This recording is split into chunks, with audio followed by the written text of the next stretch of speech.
Okay guys, so thanks for subscribing and liking.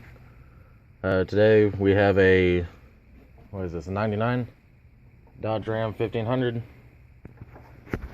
The motor has seized up. So what we're doing today is we're starting on getting the old motor out to put the new one in. Okay, so what we've done so far, this is part one, by the way. We've already taken off all the accessories, the water pump, the fan, power steering pump, AC compressor, all that stuff. Well, we're trying not to pull the transmission out with it, just because for these it's more of a pain in the butt than anything to get the transmission and the motor out at the same time. No, I am not a professional. This is just a personal observation. Altogether, you have 7 bolts from the bell housing that connect into the block itself. So what we did, instead of pulling the transmission out, is we took the intake manifold off to gain more access to the top of the bell housing to get those bolts off.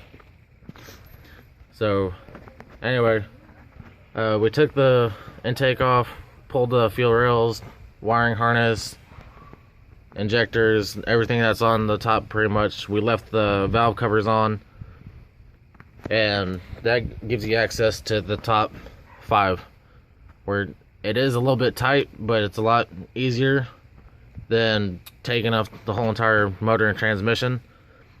The only pro to taking the transmission out with the motor is you'll have a lot more room to work.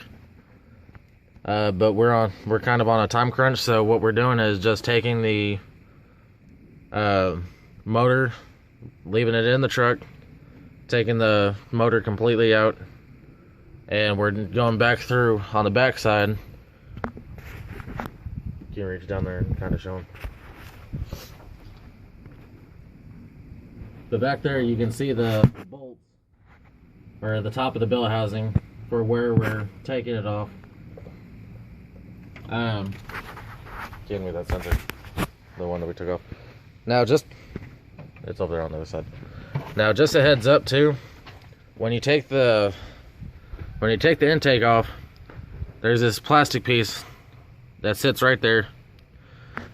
Now, to kind of help save you 30-40 bucks to go buy another sensor, I highly recommend that once you get the intake off, go ahead and use a crescent wrench.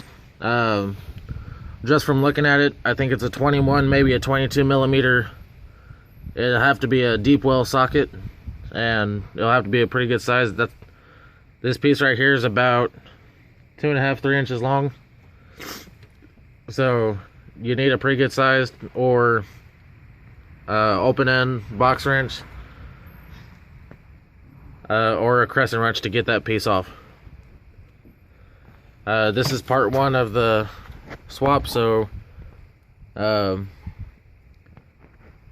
if you like this video, like and subscribe, and stay tuned for part 2.